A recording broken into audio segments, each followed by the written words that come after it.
Vamos botar aqui. Ó, Eu já, eu já ia te lembrar, Zé. é, a gente vai começar no item 3. Mas antes, só lembrando, né, Carmen tinha até brincado no início a questão dos livros, a gente até, acho que final de agosto, a gente retoma aí os sorteios dos livros, tá, gente? A gente vai voltar a fazer o nosso esquema de sorteio. Outra coisa também, lembrando, né, que domingo, quem puder participar, a gente vai ter lá a, o nosso seminário, né, a parte 2 do seminário, né, Saúde Mental e Espiritismo. Mas a gente, de qualquer forma, quem não puder ir, a gente vai estar gravando também, igual fez da outra vez, tá? E disponibilizando o link no grupo, tá bom? Pelo YouTube. Bom, então vamos lá fazer a. Quem que pode fazer a leitura, por favor? Aqui lembrando, né, que o grupo está em visita sob supervisão do irmão Cláudio, a região umbralina, a Fantine está lá, a Evelina também, e eles estão tomando conhecimento dessa região, tá? Então, quem que poderia iniciar para a gente a leitura, por favor, em face do silêncio natural? Eu leio, Zé. Show, valeu. Em face do silêncio natural, enquanto contemplávamos o quadro comovedor, Ângelo, um dos nossos, interrogou o orientador. O nosso irmão, Dr. Marco Aurélio, não recebeu ajuda antes deste momento, chegando à situação reprochável? Sem dúvida, respondeu. Marco Aurélio vem de nossa esfera com tarefa bem definida para ser executada na Terra. Renasceu sob a custódia de abnegada benfeitoria espiritual, que lhe fora mãe cuidadosa mais de uma vez, e que o retirara do abismo em ocasião própria, quando ali se arrojara por imprudência e perversidade. Fracassado nas lides cristãs, quando envergara roupagens clericais da Igreja Romana, utilizou-se do Cristo para expoliar pessoas incautas, dissimular conduta vergonhosa, submeter viúvas inexperientes aos seus caprichos e perversões, brandindo o evangelho no púlpito como arma para atemorizar as vítimas e os naturais adversários. Desencarnou e reencarnou mais de uma vez, comprometido com o clero venal, atirando-se pela própria incúria nas regiões infelizes da erraticidade inferior. A genitora abnegada empenhou empenhou os seus melhores títulos de enobrecimento para arrancá-lo do domínio das trevas, e o conseguiu. Ele passou alguns decênios em tratamento cuidadoso em nossa esfera, no Departamento de Recuperação e Reeducação. Quando se recompôs um pouco, voltou ao proscênio terrestre, em expiação pungente, de modo a libertar-se de maior carga de intoxicações destrutivas que acumulara, e para fugir à sanha dos adversários que granjeara. Voltando ao grande lar, dispôs-se a contribuir em favor dos novos tempos, restaurando a palavra de Jesus entre as criaturas, como estão fazendo outros missionários do amor e da luz. Foi treinando em cursos de divulgação do Evangelho e do Espiritismo, que vem iluminando o mundo, advertido quanto aos ricos que correria em razão da imaturidade emocional nele ainda predominante. Nada obstante, optou pelo trabalho perigoso, na ânsia de recuperar-se e cooperar com os nobres apóstolos do bem. Não foram poupados esforços em favor do seu recomeço, sendo-lhe apresentado um programa adrede elaborado para auxiliá-lo nas tarefas que deveria desempenhar.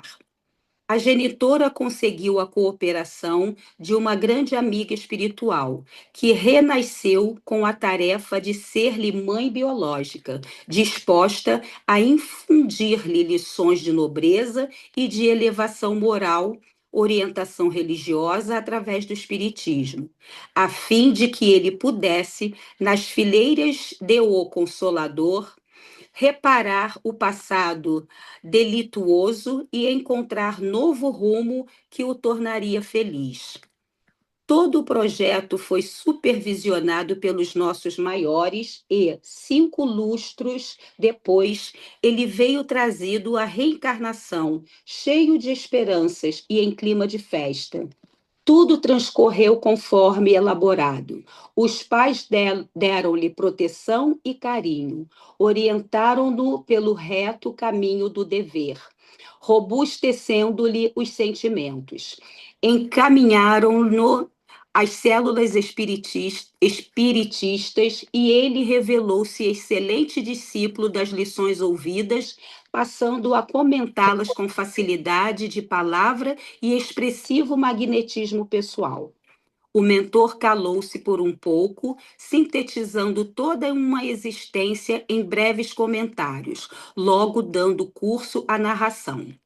Assim que o seu verbo atraiu o interesse de amigos e frequentadores da sociedade espírita, também despertou a curiosidade das falanges de inimigos que fizera anteriormente e que passaram a sitiá-lo, procurando-lhe os pontos vulneráveis a fim de atingi-lo. Falou, Alice. Obrigado. Nada. Gente, eu peço desculpa no início, estava falando e a vida continua. Está ficando acho que meio lelé da curva. Tava comentando do Estúdio Segunda, eu estava baixando ele aqui agora para antes, né, um pouquinho, né, para colocar no grupo no final da reunião. Aí estava comentando com vocês o Fantini e Evelina, não tem nada a ver, estou num outro livro aqui. É o estagiário. Hã? É o estagiário. Não, mas é o estagiário, ele estava aqui soprando para mim, soprou errado. Tentou me Ai, ai. ajudar. Diz ele que tentou me ajudar.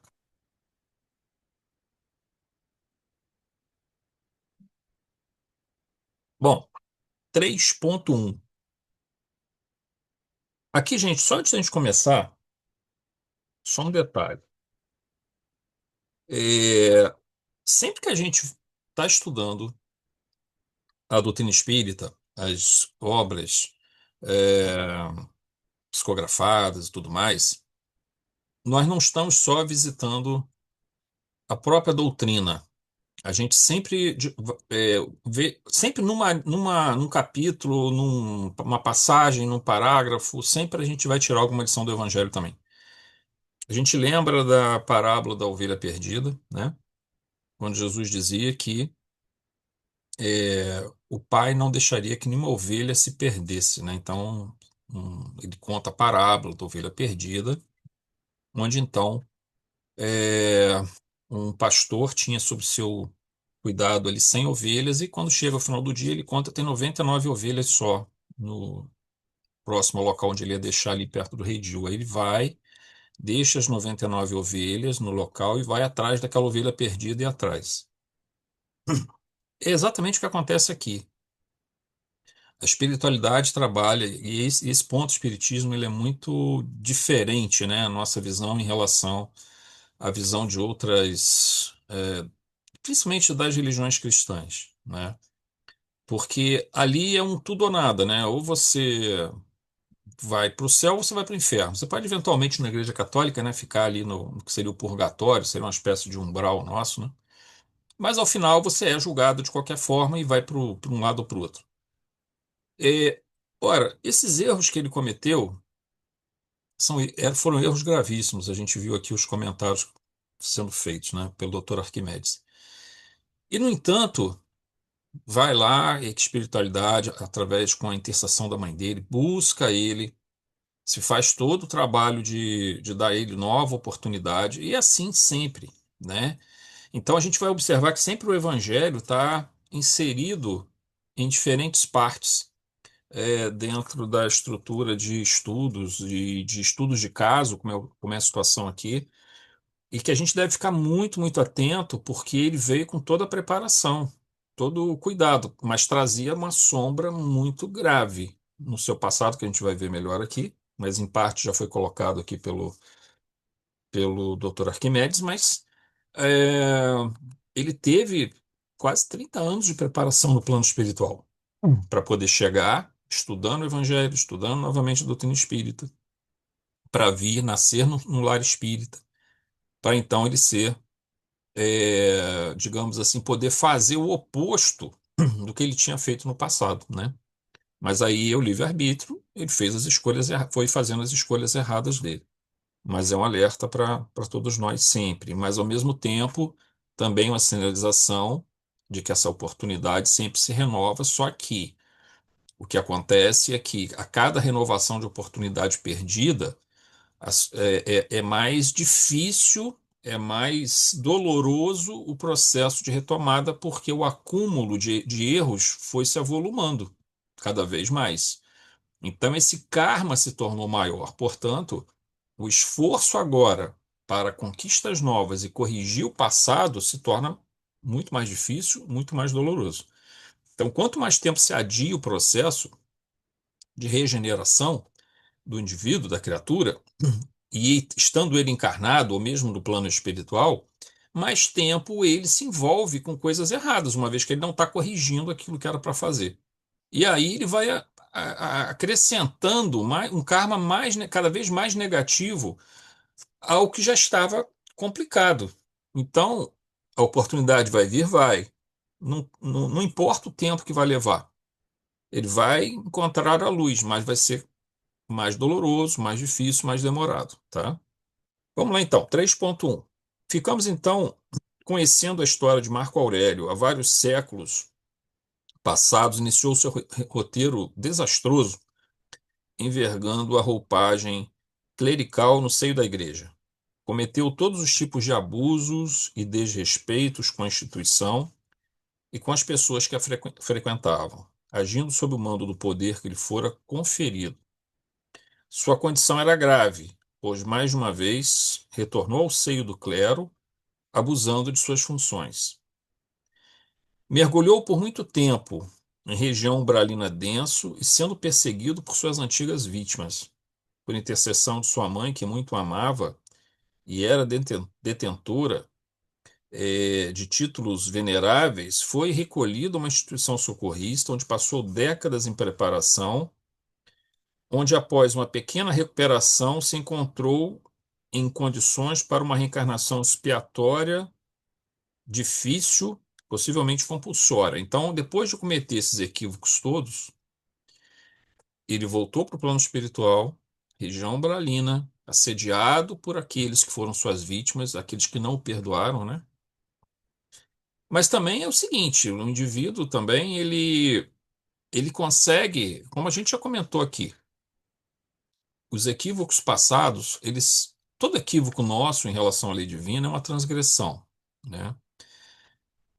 E por transgressão significa que a gente está entrando em conflito com a lei divina que já está dentro de nós. A lei divina não é algo fora de nós. A lei divina não é algo que está, uma lei que nós podemos tomar contato ou não. O que nós fazemos é aprimorar o entendimento dela e a prática dela dentro de nós, mas ela já está dentro de nós. E dentro do nosso nível evolutivo, a gente consegue perceber uma parte dela. Então, toda vez que dentro desse nível evolutivo que eu percebo uma parte dessa lei, eu entro em conflito com ela por comportamentos inadequados, comportamentos transgressores, em relação a essa lei, eu crio um conflito. Ora, o conflito, como nós sabemos, nós já tivemos, né, a oportunidade várias vezes de comentar com isso, traz sofrimento, traz o processo neurótico. Só que o indivíduo, ele pode, com aquilo, retomar o caminho, tentando buscar a cura, buscar o tratamento, a psicoterapia da alma, ou ele pode anestesiar essa dor. Como é que ele anestesia essa dor? Hoje o indivíduo anestesia essa dor com medicamentos, com drogas, com psicotrópicos, com álcool, né? Ou então ele anestesia isso jogando toda a sua, o seu objetivo o seu objetivo existencial, todas as suas forças, todas as suas ideias na conquista de alguma coisa, onde ele não tenta lembrar mais e bota aquele conflito guardado, aquilo ali vira uma sombra. Mas aquilo vai vir à tona em algum momento. Então, essa habilidade nossa de autoengano, ela tem um limite. A gente consegue se autoenganar durante algum tempo, mas chega uma hora que não consegue mais. É como se fosse uma represa que vai enchendo, enchendo, enchendo e ela transborda, não consegue mais segurar aquela água toda, né? Então é mais ou menos isso que acontece com a gente. Muitas criaturas vão jogando para o seu íntimo, para o seu subconsciente, esses elementos que ele não consegue lidar, ele não quer lidar, elementos conflituosos, culpa, medo, raiva, o que for, ele vai jogando para dentro, vai jogando para dentro, jogando para dentro, para chegar uma hora que aquilo vem à tona de qualquer jeito.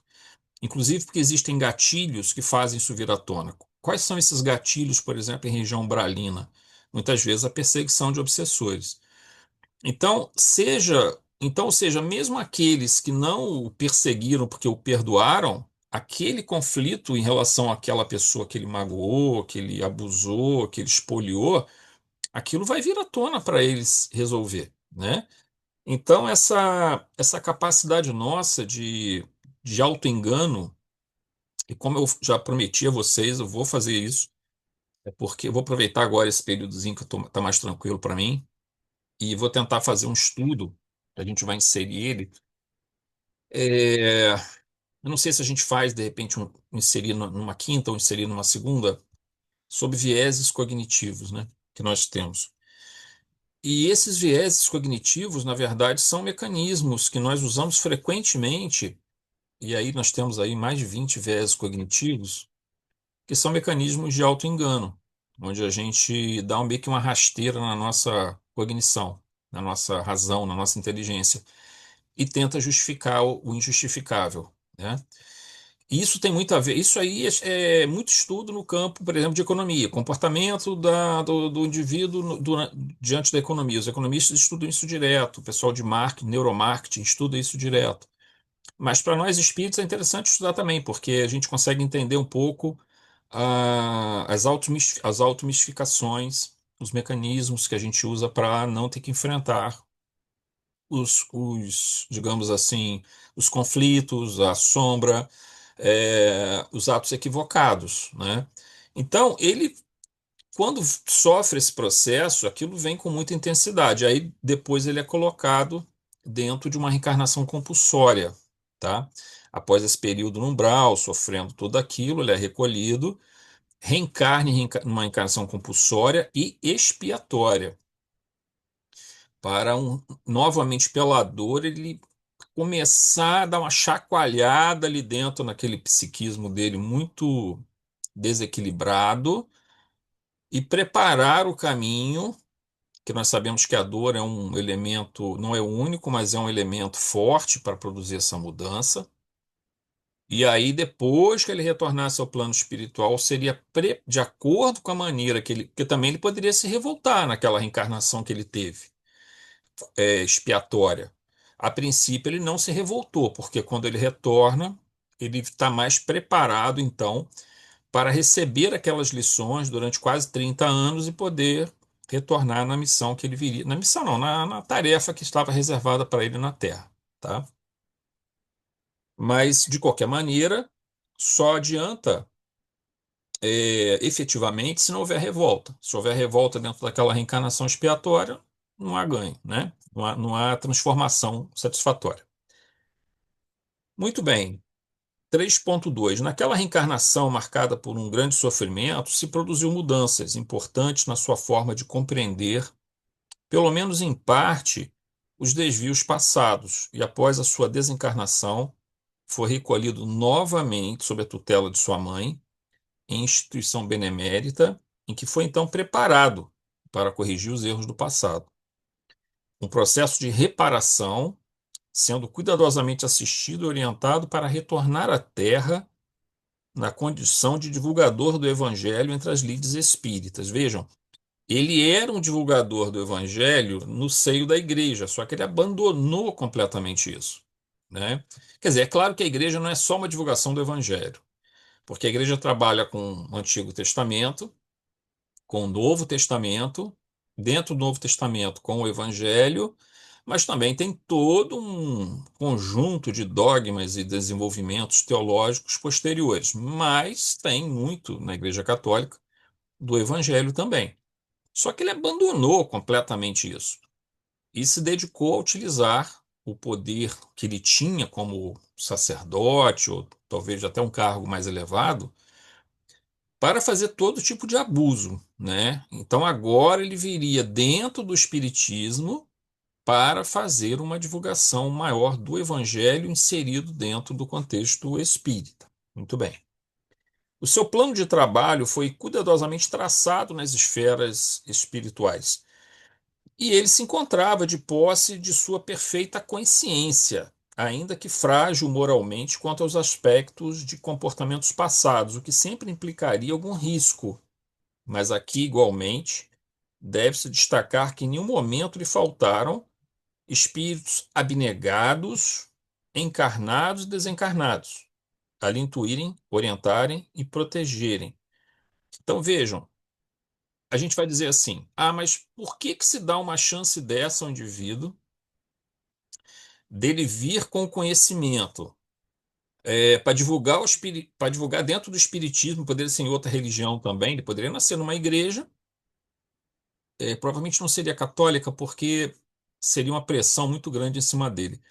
Mas dentro do espiritismo ele estava até mais esclarecido para fazer isso. Mas por que que se dá essa chance se ele já tinha errado fazendo a mesma coisa? Só que naquela circunstância ele estava investido de poder. No espiritismo ele não teria poder, pelo menos não um poder formal, né? Então, assim, a clareza da doutrina seria mais fácil para. E ele entendia a doutrina. A gente vai ver que ele fazia palestras e tudo. Então, assim, ele estava mais bem preparado ali para lidar com essa situação. Aí você vai dizer assim, mas poderia vir do passado esses elementos. Mas, gente, não há outra forma. Se o indivíduo não for colocado à prova para fazer isso e não tiver a chance de reparação, como é que ele vai conseguir, superar aqueles equívocos do passado? Você só supera esses equívocos do passado trazendo eles para o nível da superfície, lidando com eles, digamos, em processos psicoterapêuticos, mas tem uma outra forma de você fazer isso. Isso ele fez no plano espiritual, em boa parte.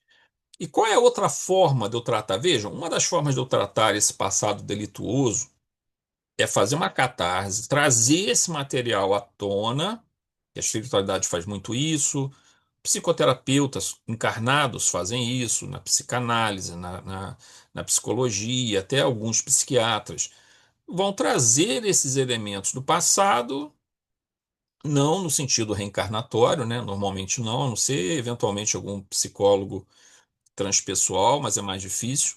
Eles vão tratar mais o que seria no nível dessa reencarnação, entendendo que o conflito veio da infância.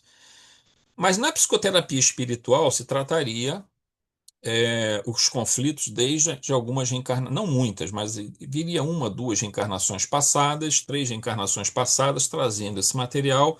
Pode ser por é, terapia de vidas passadas, hipnose, fazendo com que o indivíduo traga à tona, faça uma catarse, venha à tona e ele trabalhe esses conteúdos que ele não queria enfrentar. É um método, é uma técnica. Qual é outra forma que a gente tem? Independente desses conflitos, dessas sombras estarem vindo à tona sozinhas, porque elas já estão muito acumuladas, com muita energia acumulada precisando vir à tona. Seja por gatilhos que ocorram, há uma maneira também de você tratar isso, que é você fazer o comportamento inverso, pensamento, palavra e atitude. Então você começa, por exemplo, a orar, a pensar na espiritualidade, a pensar em Deus, a ver Deus manifesto em todas as coisas. Então, no aspecto espiritual, você está trabalhando esse conteúdo. A outra forma, aliás, outra forma não, é um tripé. Na verdade, o outro sustentáculo desse tripé, o estudo, o conhecimento de revelações religiosas, de revelações filosóficas, o conhecimento de pensadores, de indivíduos que buscaram essa transcendência e estão tentando passar para a gente. Muitos são grandes mestres que Jesus permite que venham à Terra e façam esse trabalho. E qual é o terceiro ponto desse tripé, o terceiro elemento desse tripé? É a prática do amor ao próximo, seja como sentimento, seja como comportamento. Você vai fazer caridade, você vai ouvir a pessoa, você vai levar um medicamento para ela, você vai falar com ela, você vai aconselhá-la. Isso é o comportamento. Você está falando, você está agindo, você está pensando. Quando você começa a fazer isso, todo o mecanismo do nível consciente, o nível do ego, ele também está jogando elementos para o subconsciente de profundidade. Então, é um tratamento inverso, quer dizer, a sombra não tá chegando a vir à tona com muita intensidade, eu estou jogando luz para essa sombra e transformando ela. Então, são duas maneiras que a sombra é tratada. Ela vem à tona e eu lido com ela no nível da consciência, ou eu me antecipo e trato essa sombra no nível do consciente para o inconsciente. Então, são dois caminhos que levam esse processo. Ou ele vem do inconsciente para o ego, para o consciente, ou ele vai do ego para o inconsciente. As duas formas são tratamentos.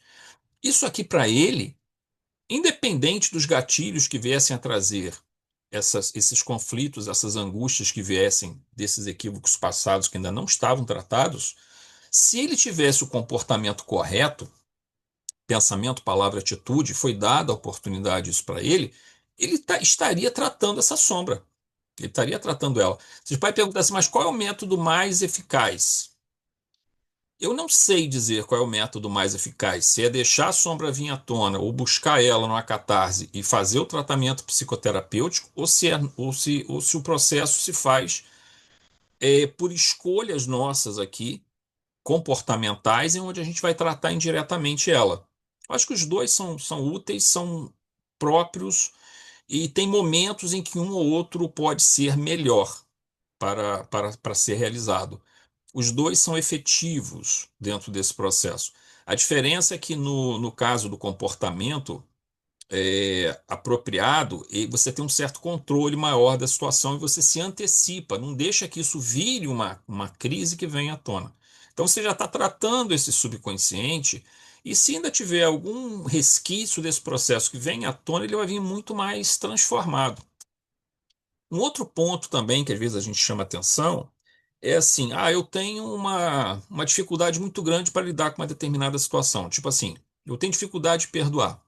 Então, portanto, eu tenho uma dificuldade no exercício de uma forma de amor.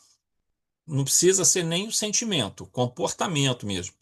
Porque muitas vezes o que a gente chama de perdão é uma prática do amor-comportamento. Ela não chega a ser o amor-sentimento, mas não precisa chegar ao amor. O amor-sentimento vai chegar por si só, com a prática do amor-comportamento. O que é o amor-comportamento? É eu não desejar mal à pessoa, eu desejar reconciliar com a pessoa, mesmo que eu não goste dela. Eu não ficar alegre porque ela está infeliz, eu não torcer para vida para ela para dar errado a vida dela. Isso já é a prática do amor comportamento. O amor sentimento é aquele que está ligado a uma conexão, que a gente pode tirar como referência, né, as nossas conexões assim familiares, de afetividade e tudo mais. Esse a gente chama mais de amor sentimento. Os grandes espíritos, eles trabalham muito mais o amor sentimento. Mas a gente aqui, começando com amor comportamento, tá bom pra caramba. Muito bem. Aí eu tenho essa dificuldade de perdoar. Mas, por outro lado, eu tenho uma capacidade de querer ajudar os outros. Eu tenho facilidade com isso, de conversar, de me dispor a ajudar os outros. Então, trabalhe essa virtude. Se você não consegue enfrentar a tua fraqueza, se você não consegue enfrentar aquele ponto fraco, aquela falha do seu comportamento, digamos assim, esperado diante da lei divina, faz o seguinte, dá um tempinho e trabalha o que é a tua virtude, porque se você trabalha a tua virtude, você vai se fortalecer. Aquilo que é o teu ponto forte, se você trabalha e for uma coisa, eu digo ponto forte, em sintonia com a lei divina. Se você trabalha esse ponto forte, Não tenha dúvida que você está se fortalecendo. Daqui a pouco vai ser mais fácil você lidar com aquele outro que você não consegue lidar nesse momento. O ideal seria que você conseguisse trabalhar ele, mas se você não consegue, tenta então trabalhar aquele outro que você encontra mais facilidade, fortalece ele ao máximo, porque você está se fortalecendo no todo com isso. Então, nós temos várias formas, vários mecanismos de tratar essas nossas doenças da alma. Todos nós somos enfermos da alma, tá, gente? Não tem ninguém aqui são na Terra, a não ser missionário. Tirando o espírito missionário, todos nós somos enfermos da alma. Todos, todos, sem exceção, sem nenhuma exceção. O que varia é o grau de intensidade e também a diversidade dessas doenças, entre aspas, da alma. É o nível da intensidade dela, o quantitativo e o qualitativo. Mas todos nós somos enfermos da alma. Portanto, deixar que a sombra venha à tona para ser resolvida, é melhor a gente se antecipar a isso e tentar fazer os comportamentos adequados, que é o trabalho, no caso da doutrina espírita, por exemplo, e do evangelho, é o trabalho deles nos mostrar qual é o comportamento esperado. Que, de certa forma, eu até já entendo que esse é o comportamento esperado, mas eles reforçam em mim essa a busca dessa prática, a busca dessa realização. E isso já é o processo de tratamento. Eu já estou tratando a sombra, né? Muito bem. Continuando aqui, o final do parágrafo do 3.2. Importante destacar que ele era alguém dotado, isso é muito importante, de grande inteligência e de grande habilidade de comunicação, e por isso essas qualidades, se corretamente utilizadas, seriam ferramentas de recuperação para ele, ao mesmo tempo, um serviço benemérito para o esclarecimento de muitas criaturas do orbe terrestre. Vejam como as coisas caminham de uma forma assim, bastante bem planejada. O mesmo mal, vejam, o mesmo mal que ele fez no passado, capacidade de comunicação, porque o poder que ele tinha não tudo bem, era um poder clerical que a igreja deu a ele, mas não era só esse poder. Era a inteligência dele e a capacidade dele de comunicar a sua autoridade, de se expressar, de convencer, de argumentar. Então, ele usou isso para o mal, porque a inteligência, ela por si só, ela pode ser usada para o mal, pode ser usada para o bem, né?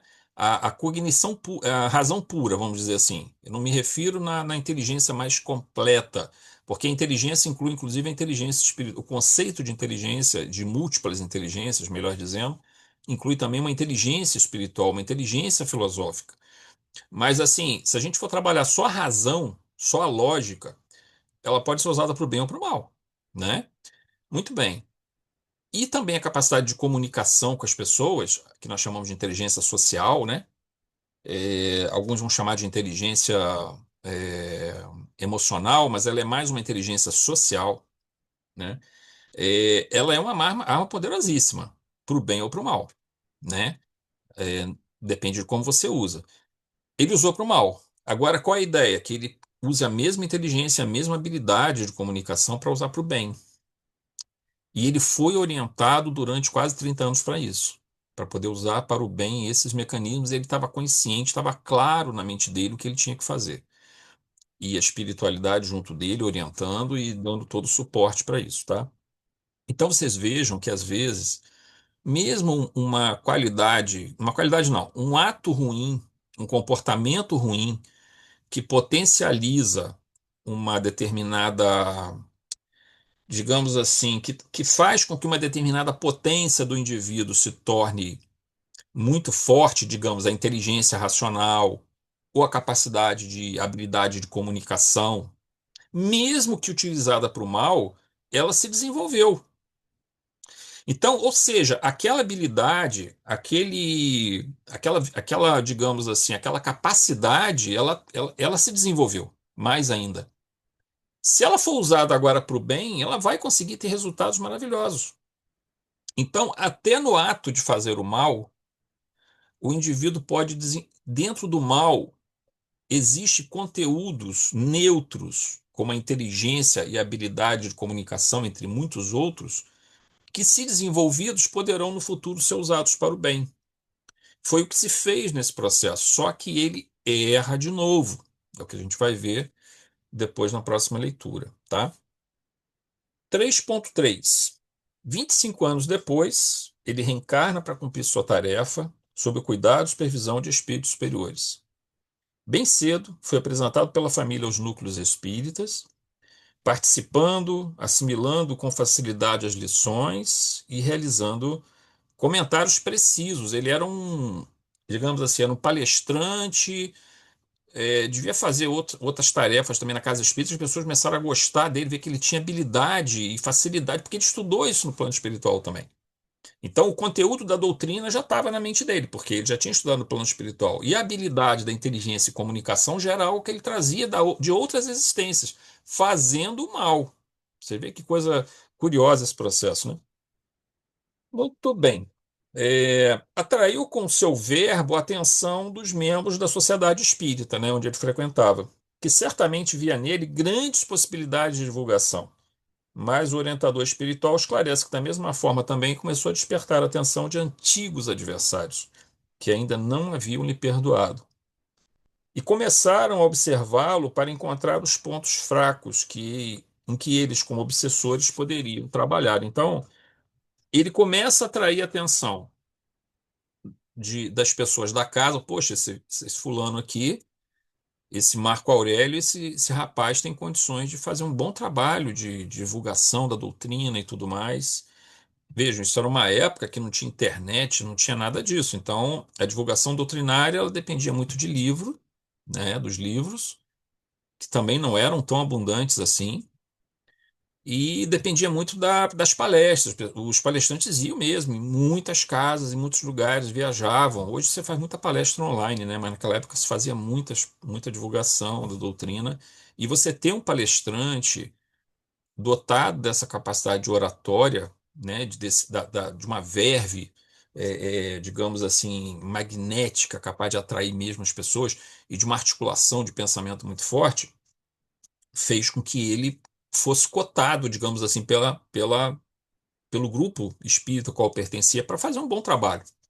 Ia ajudar muita gente, ia ajudar o movimento. Só que ele é identificado também pelos seus obsessores do passado, do qual ele havia prejudicado e ainda não haviam lhe perdoado. Se ele permanecesse firme na sua tarefa, mesmo com o assédio desses obsessores, ele acabaria ajudando esses obsessores a se curarem, vendo os exemplos que ele desse, né? É, Sendo que também ele recebia orientação dos mentores espirituais, então não dá para dizer que ele estava entregue aos leões, né? Não dá para dizer.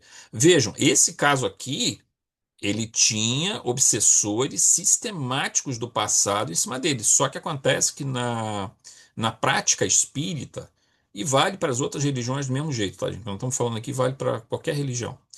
Se você vai fazer o bem, se você vai se envolver numa tarefa de divulgar o evangelho, de divulgar verdades profundas que estão dentro da doutrina espírita, entidades que não são necessariamente seus inimigos, podem até algumas serem, como é o caso dele, ou até às vezes nem serem seus inimigos do passado, mas podem não aceitar que você faça isso porque eles eram seus companheiros em outra reencarnação e de outras religiões. No catolicismo, por exemplo, isso acontecia muito, de padres desencarnados, de bispos, não aceitarem que aqueles companheiros do passado estivessem. A gente viu muito isso no século XX, até hoje acontece.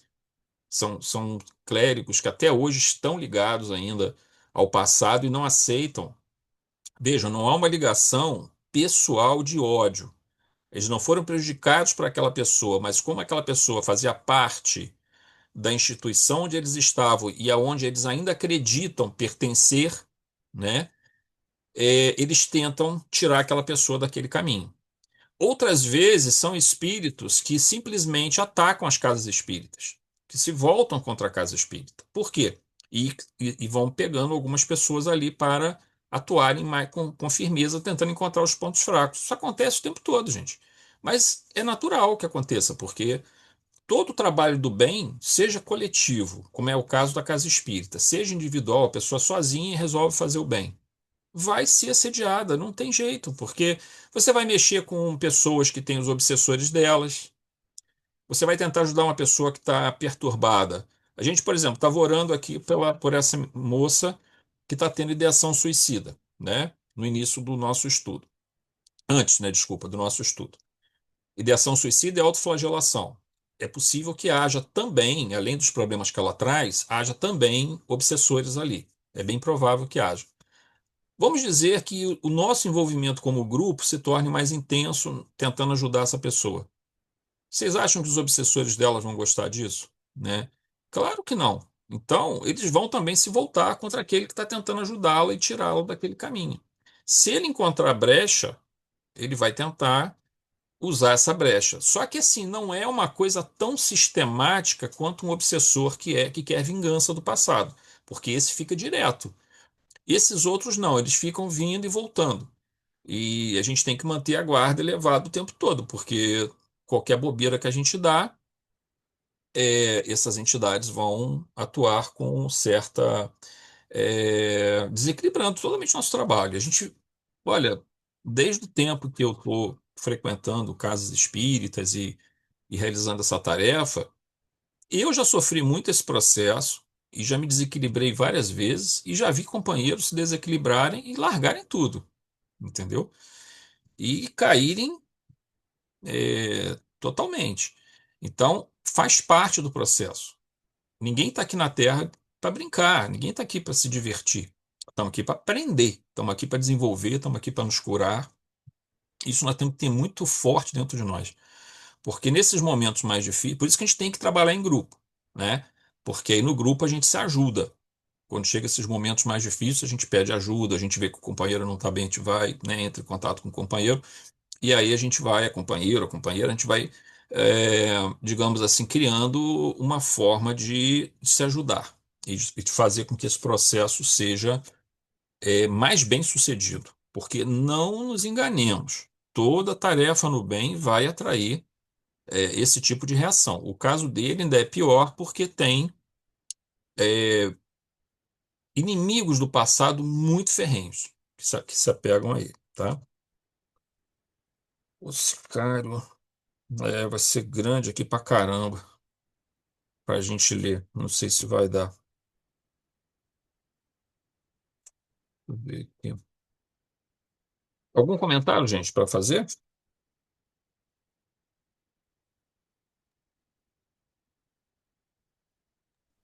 Ronaldo, Oi. isso que nós estamos estudando agora, esse trecho desse capítulo 7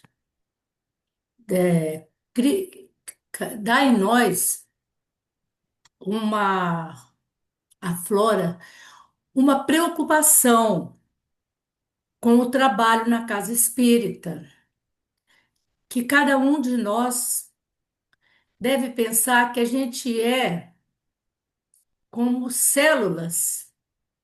Então, aquela pessoa que vai esporadicamente, ajuda o trabalho esporadicamente, não é.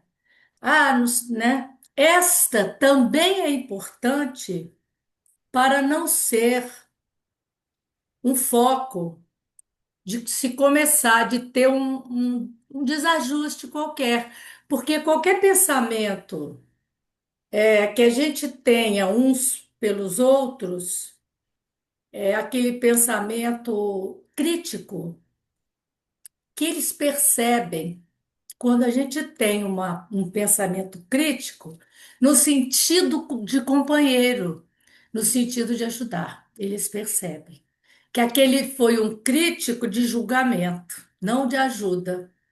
Então, assim, o papel das pessoas que estão no movimento e que frequentam a casa, tomam passe, participam dos estudos, é de vital importância de tudo isso que você está falando. Não é somente da diretoria, não é somente das pessoas que têm uma tarefa lá dentro do passe, por exemplo, ou na cesta básica, não. É de todos nós, é o pensamento que tem que entrar ali na casa. Quero aprender para ficar melhor, mas assim, eu não vou olhar aquele companheiro, poxa, mas ele está ali assim, mas ele não é assim. Aquela coisa, né? É um destaque que é importante dar nisso. Qualquer brecha que se dá, né, Qualquer. dentro da tarefa, é, a gente pode ser usado, sem perceber, a gente pode ser usado para desequilibrar o trabalho. Eu acredito, sinceramente, e aí é só uma opinião minha, tá, gente? Não é, não se lê nada sobre isso, não. Eu acho que todos nós aqui, eu já comentei isso com vocês antes, é, eu não acho que a doutrina espírita, é, nós até comentamos, eu acho que isso na segunda-feira, se eu não me engano, é, nesse momento agora, a gente não está tendo um crescimento do espiritismo. E até a gente sabe que o espiritismo ele não busca quantidades, né? Não é uma religião de massas, isso é uma verdade. Não tem como a gente fugir disso. Mas também a gente não pode ser uma religião elitista, né? Então nós temos que estar tentando fazer tudo bem que a gente possa e divulgar isso que é tão bom para a gente tem que tentar divulgar para os outros. Então, o que eu observo agora é que o nosso mundo, esse mundo onde nós estamos inseridos nesse momento, planeta Terra, a nossa situação de ideias, de comportamentos, de crises, ele vai piorar. Ele vai piorar. Nós estamos no início da fase de transição planetária, e essa fase de transição planetária nós não sabemos quanto tempo vai durar, mas é nítido que nós estamos ainda numa ascendente do processo de crise. Isso significa que tudo vai ser mais difícil, tanto individualmente, para cuidar dos nossos filhos, para encaminhar os nossos filhos, nossos netos, o que for. Vai ter muito conflito no campo das ideias, no campo comportamental. E abandonos religiosos e espirituais, em outros pontos, anseios espirituais, vai ter espírito de todo tipo. E esses conflitos aumentam porque aumenta também, por uma questão natural dentro desse processo de transitoriedade, os mecanismos de comunicação. E esses mecanismos de comunicação potencializam a informação que chega e potencializam a divulgação das ideias. Com isso, a velocidade com que uma ideia se propaga é muito mais rápido e surge então aquilo que nós chamamos de contágios sociais, né? Contágios de informação, de cultura, etc., que faz com que a velocidade seja muito rápido. Isso tem uma série de problemas, porque quando você assume determinados conteúdos de forma muito rápida e ele vai mudando muito rápido, você não tem tempo de ter um feedback, de saber se aquilo é bom ou se aquilo é ruim. É o que está acontecendo muito hoje. Então as pessoas assumem determinados comportamentos novos, tendências e tudo mais, que antes vinha numa velocidade um pouco mais lenta pela própria forma de disseminação dessa cultura ou dessas ideias, agora é muito rápido esse processo. Então essa crise ela vai ainda aumentar de intensidade. Mas nós espíritas temos que entender o seguinte: nessa encarnação, nós temos que fazer o máximo que nós pudermos para nossa própria cura, para nossa própria evolução e crescimento, não só para curar o nosso passado, mas também para desenvolver habilidades novas, mas também pensando em termos do seguinte: nós não vamos conseguir, nós estamos no meio de um momento muito complicado, as resistências são muito grandes. Então, a gente tem que lutar, mas consciente do seguinte: nós estamos sendo preparados. O que nós estamos passando agora é uma preparação como espíritas, tá? E eu acredito que em outras religiões isso também está acontecendo naquelas que estão mais bem intencionadas, ou nos grupos mais bem intencionados. Nós estamos nos preparando, estamos nos fortalecendo e por isso temos que buscar de todas as formas o conhecimento, temos que buscar essa conexão espiritual, né? Então, o conhecimento, fé e o amor, a prática da caridade. Fortalecer ao máximo isso dentro de nós. Por quê? Porque eu tenho para mim com uma clareza muito grande que daqui a uma ou duas reencarnações nós vamos vir ainda com mais desafios e mais preparados. e nos serão confiadas tarefas ainda mais importantes, tá? Dentro do campo de divulgação. Não necessariamente ser um palestrante, não é nesse sentido. Quando eu falo divulgação, é no sentido mais amplo, de você conversar com as pessoas, de você exemplificar, de você na tua vida ser alguém que serve de referência para os outros, no seu ambiente de trabalho, no seu grupo social, para desconhecidos. Então, eu acho que nós estamos sendo preparados e nós vamos enfrentar desafios muito grandes daqui a uma, duas reencarnações. A maneira como isso está sendo feito com certeza em muitos grupos pelo mundo todo, em várias religiões, em vários grupamentos. Muitos missionários vão reencarnar e esses missionários vão precisar de trabalhadores braçais que vão ser nós. Isso já está acontecendo agora? Já está, claro, mas isso vai se intensificar. Então nós temos que aproveitar a oportunidade que nós temos nesse momento, que estamos dentro de uma casa espírita, que temos acesso à informação, que temos acesso a livros, temos acesso a palestras, temos possibilidades de estudos, né? Isso aqui era impossível, o que nós estamos fazendo agora, sei lá, 10, 15 anos atrás, era impossível imaginar algo desse tipo.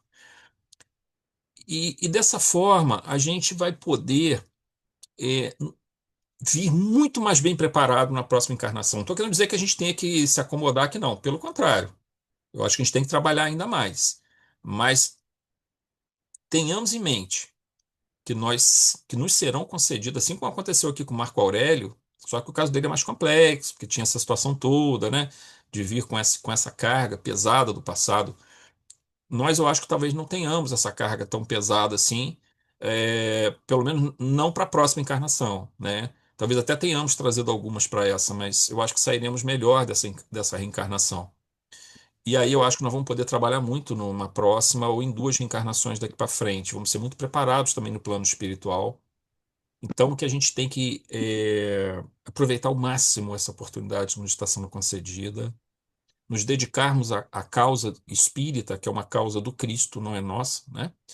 E espalhar o máximo o bem, que é exatamente o contraponto daquilo que a gente julga ser algo complexo na sociedade, que está trazendo tanto sofrimento, tantas pessoas com ideações suicidas, tantas neuroses, né, na sua forma de depressão, de ansiedade, de fobia, de vazio existencial, de síndrome do pânico, de somatizações das mais diversas que vêm ocorrendo. Esse processo vai se acelerar, gente, não tem a menor dúvida disso. E nós temos que estar preparados, começando desde já e com muita esperança e muita fé que nós viremos, reencarnaremos com grandes obrigações, porque nos está sendo concedida a oportunidade de nos prepararmos. A gente não vai poder dizer depois que não teve oportunidade, que não, mas eu não sabia, não, mas eu não tive oportunidade. Não, nós estamos tendo oportunidade de nos prepararmos na teoria e na prática. Essa é a verdade, né? Nessa reencarnação agora, a gente não pode reclamar. Nos está sendo oferecido um banquete de luz. A gente tem que aproveitar ao máximo agora o que está sendo oferecido para a gente, porque nós vamos, ó, se preparem, porque nós vamos ter que voltar e voltar com maiores responsabilidades e ainda maiores oportunidades de tarefa. Pode falar, Ana.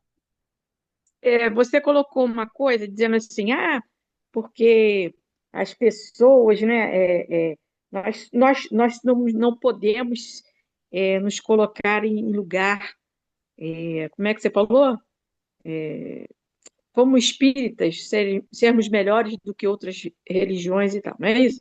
É, Aí as pessoas vão, hoje em dia, o imediatismo é muito grande.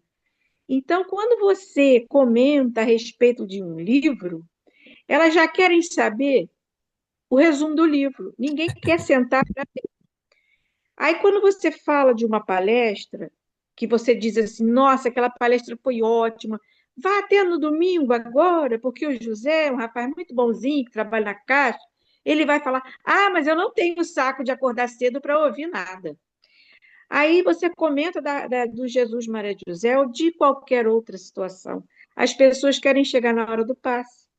Então, é um imediatismo, como se ela fosse tomar o passe água fluidificada e ela fosse receber os 5 números da loto ou resolver todos os problemas da vida dela. Então, as pessoas não estão com paciência, não é? É, não estão com esse desejo do conhecimento. Aí a gente, quando comenta a respeito do espiritismo, as pessoas dizem assim, mas vocês lá falam alguma coisa a respeito do futuro? Eu digo, não, isso é candomblé umbanda, tem que jogar buzo. Lá nós estudamos o que Jesus falou. E aí as pessoas levam um susto. Então eu estou falando isso, porque as pessoas entram o desconhecimento é muito É, grande. Eles acham que as pessoas vão para ali, porque o espiritismo, eu acho uma palavra que ainda não é muito entendida. E aí eles vão para ali para sei lá o que eles pensam. E muito passa longe, até passa muito longe do evangelho, não é? Dos textos bíblicos e principalmente de Jesus. E isso leva tempo, demanda paciência de aprendizado. E isso as pessoas não com estão querendo. certeza. Comento isso muito com as pessoas, por quê? Por causa da minha, eu ainda não tenho 90%, ainda faltam umas 5 ou 6 reencarnações para ter paciência. Mas eu já mudei muito, eu estou mais tranquila, a partir desse momento da minha doença aí, essa coisa toda. Então, quando as pessoas falam assim, nossa, como você mudou? Aí eu falei, venha estudar com a gente. Ah, mas eu não posso sair de casa. Faça online. Então, mas acontece que online tem um filho gritando que não sei o quê, eu não tenho paciência. E aí tem sempre uma desculpa para não se entregar. Então, o que que acontece? Eu, dentro da minha ignorância, eu acho que não é a escolha, né? Nós não somos os escolhidos, mas nós chegamos ao fim da linha. Ou é o espiritismo, ou é o umbral, ou é o conhecimento de Jesus, ou nós estamos ardendo no fogo do inferno. Então, nós somos pessoas que nós estamos naquele ou vai ou racha. E graças a Deus estamos tendo essa oportunidade porque ficamos, né, num grupo bom, Deus nos dá essa oportunidade, Jesus, nosso querido mestre, nos deu essa oportunidade de chegarmos e errarmos tanto como esse personagem aí do livro, que nós estamos tendo essa última, entre aspas, oportunidade, né, de limparmos um pouco essa sombra toda que Sim, nós com temos. certeza. E não é elitismo, não, é oportunidade. Sim. E que não é todo mundo que está tendo essa oportunidade e muito menos essa paciência. Eles estão ainda, vamos supor, no quinto degrau e a gente já está no sexto. Não somos melhores, mas já temos uma outra visão do que é o ensinamento. Os mecanismos que o Espiritismo nos traz, ele nos dá muitos elementos de argumentação, de ajuda para as pessoas. Por exemplo, uma pessoa vai te procurar e vai estar sofrendo muito com a perda de um ente querido, né? Se você é uma pessoa que tem uma visão muito dogmática de uma religião, o que que você vai falar para a pessoa, né? Você não sabe nem se o parente dela foi para o inferno, botar entre aspas aqui, dependendo de como você encara o processo religioso. O Espiritismo vai explicar tudo para essa pessoa. Vai despertar esperança, vai despertar um conhecimento, uma busca de entender o nosso papel aqui na Terra. Então, realmente, os mecanismos, não é que sejamos melhores, porque você pode ter o que eu costumo chamar de espírita de porco, que na verdade está dentro do espiritismo, mas faz um monte de bobagem. Então, assim, mas isso a gente não pode confundir a doutrina com as pessoas, né? A doutrina nos oferece a oportunidade. E a gente aproveita ou não a oportunidade. Só que assim, não resta a menor dúvida de que num mundo confuso como nós estamos, ter as ferramentas que a doutrina e o evangelho nos facultam e interpretar o evangelho à luz da doutrina nos dá ferramentas para o autoconhecimento e nos dá ferramentas para sermos bons instrumentos para a espiritualidade, né? Muitos irmãos nos procuram e a gente sabe também, aprende também a valorizar o tempo. Tipo assim, a pessoa, ela está passando por uma crise muito forte na vida dela. E às vezes aquilo é um acúmulo de dores, é um acúmulo de experiências dolorosas de muitas vidas, dessa vida ou de outras vidas. E a cura também não vai ser rápida. E até nisso no Espiritismo também a gente vai aprendendo que o tratamento a ser realizado, ele não vai ter um retorno imediato. É mais ou menos como a Ana também falou, né?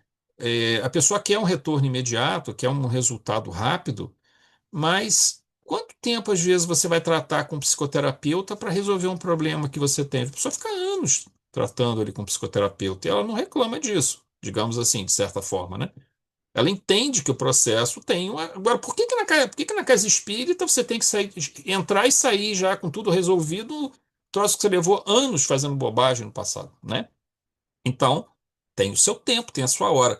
E para o trabalhador espírita, isso também é muito importante para ele não desanimar, para ele não ficar assim, perder a sua fé, a sua confiança, entender que o mecanismo, ele primeiro, ele se sedimenta devagarzinho e depende muito da capacidade da pessoa de reagir também, o quanto ela quer de fato se curar, né? Uma outra coisa que acontece, e que me aconteceu hoje essa situação, de eu conversando com uma determinada pessoa, a pessoa falou assim: Poxa, a pessoa vai na casa espírita, mas parece que ficou pior. Tá ok, Vera, tranquilo. Não, não ficou pior. O que que acontece? É que nem você vai fazer um tratamento de câncer, por exemplo. Vai fazer uma quimioterapia. Você está tratando, você está matando aquela célula com a quimioterapia, aquela célula cancerígena. Está dando chance para que as células saudáveis se desenvolvam. Só que você vai cair cabelo, você vai ficar passando mal, você vai ganhar peso ou vai perder peso. Você vai ter um monte de reações que a pessoa, se olhar por fora, vai dizer assim: Poxa, a pessoa piorou. Não, ela não piorou. O corpo está reagindo a uma medicação que é muito forte, né? Mas ela está melhorando, está havendo uma melhora. Então, psiquicamente é a mesma coisa. Muitas das vezes a melhora está ocorrendo porque está vindo uma convulsão, uma crise, uma luta interna que está sendo travada, porque aquilo estava acomodado e agora tem que se movimentar isso. Então a pessoa às vezes vai manifestar algum tipo de reação que a gente aparentemente pode achar que, parece que está piorando. Não, não está piorando.